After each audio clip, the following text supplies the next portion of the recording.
नाज़रीन, मैं सैयदा नाहिदा खदरी, आप देख रहे हैं NQ24 न्यूज। मदीरा खम्मम डिस्ट्रिक्ट में वक्फ अमेंडमेंट एक्ट 2025 के खिलाफ प्रोटेस्ट रखा गया, जो मुस्लिम आइकिया संगम की तरफ से ये प्रोग्राम मुनक्किद किया गया था।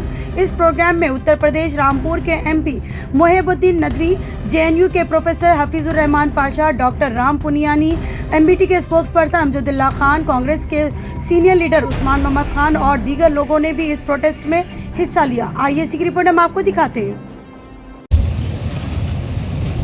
औज़ुबिल्लाहिमिनश्शैतानिर्रजीम, बिस्मिल्लाहिर्रहमानिर्रहीम।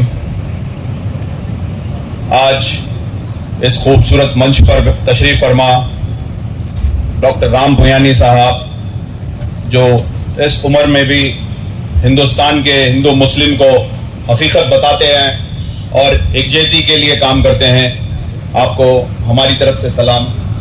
और मौलाना नदवी साहब, जो रामपुर के MP है, आप JPC के मेंबर भी रह चुके हैं। आज मदीरा में इस प्रोग्राम में आकर आपने चार चांद लगाया है और यहाँ के लोगों को ये मालूम होना चाहिए कि वक्फ का इशू कितना इम्पोर्टेंट है। हफीजुर रहमान साहब, जो JNU के प्रोफेसर है, सुधाकर राव साहब, CPM, मौलाना सैयद साहब, मौलाना जलील साहब, तारिक अंसारी साहब, जो इस तेलंगाना स्टेट कमीशन के चेयरमैन हैं, और जनाब अमजदुल्ला खान साहब, तर्जुमान MBT। और अमजदुल्ला खान साहब की खुसूसियात ये है कि जहां जरूरत पहुंचती है तो सबसे पहले मेडिसिन अमजदुल्ला खान ही लेके जाते हैं। कोई भी चीज का अगर मसला होता है तेलंगाना में, चाहे मसाजिदों का मसला हो या बीमार का मसला हो, कोई भी चीज का मसला हो, सबसे पहले अगर कोई हाजिर रहते हैं तो अमजदुल्ला खान साहब। अल्लाह उनको बहुत जल्द नवाजेगा और बहुत अच्छे मुकाम पर नवाजेगा। आज भी स्पोक पर्सन रह के एक MBT पार्टी के वो पूरे तेलंगाना को हराए हुए हैं। और मैं तमाम दीगर लोगों का भी यहाँ पे खैर मकदम करता हूँ। और इस प्रोग्राम के ऑर्गेनाइजर मुस्लिम आइकिया संगम, जिसके सदर हैं मौलाना शेख मुजाहिद साहब, जो बहुत बेहतरीन प्रोग्राम ऑर्गेनाइज करे हैं, शेख हुसैन साहब, जो वाइस प्रेसिडेंट है, और हमारे जब्बार साहब, जो इसके स्पोक पर्सन है और अच्छा ऑर्गेनाइज करे हैं ये प्रोग्राम को। देखिए, सबने तो अपनी अपनी बात कर दी और कुछ बचा नहीं बात करने के लिए। मैं सिर्फ आप तमाम मदिरा के लोगों से यही गुजारिश करूंगा कि वक्फ का सब्जेक्ट बहुत इंपॉर्टेंट सब्जेक्ट है और इसको बीजेपी ने गैर दस्तूरी तौर पर अपने इसको एक्ट बना दिया है। और मैं सलाम करता हूं 232 MPs को, जो रात के 3 बजे तक रुककर इस बिल की मुखालिफत करे, जिसमें हमारे नदवी साहब भी हैं और आपकी पार्टी के सदर का भी हम शुक्रिया अदा करते हैं। और तमाम लोग जो इस बिल की मुखालिफत करें, इनको मालूम है कि हिंदुस्तान को तोड़ने का बिल है, मुसलमानों को परेशान करने का बिल है, मुसलमानों के जायदादों को खींचने का बिल है, मुसलमानों की मैशियत को खराब करने का बिल है। देखिए, कुछ लोग समझ रहे हैं कि वक्फ से हमारा क्या ताल्लुक है, ना हम वक्फ के किराएदार हैं, ना वक्फ की हमको जमीन मिली है। तो मैं आप तमाम को यही बोलूंगा कि आप जहां पे भी बैठ रहे हैं, कोई होटल में बैठ रहे हैं, कोई चबूतरे पे बैठ रहे हैं, कोई दावत में बैठ रहे हैं, कोई किसी से मुलाकात कर रहे हैं, तो वक्फ के ताल्लुक से डिस्कस करिए। ये आपका खुद का इशू है। जिस मसाजिद में आप नमाज पढ़ते हैं, वो इमाम मदरसे से आते हैं, वो वक्फ का, वो मसाजिद वक्फ की। जो उलमाओं को आप सुनते हैं, वो उलमाए भी मदरसों से आते हैं, मसाजिदों से आते हैं, वो भी वक्फ के।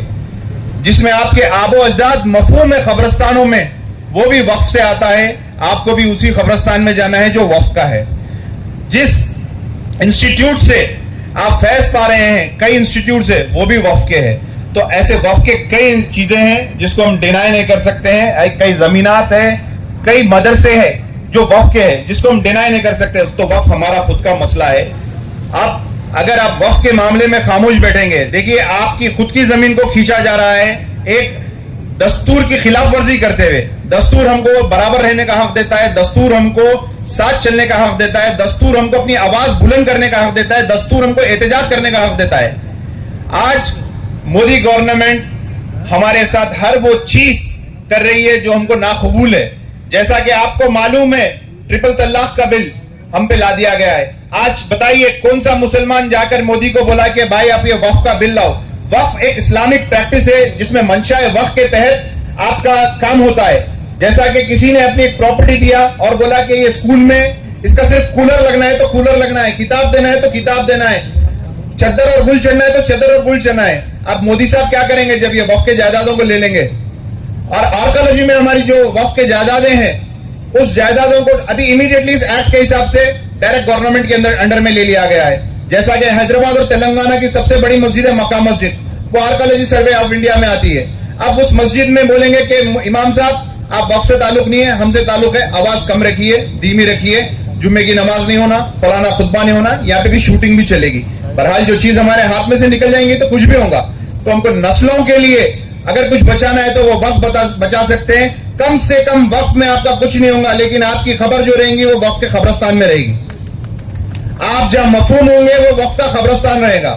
तो काफी बातें सबने बोल दी है। मैं अवाम उन्नास से भी यही करता हूं, ये बैठने का वक्त नहीं है, ये सोने का वक्त नहीं है। हमको निकलना पड़ेगा।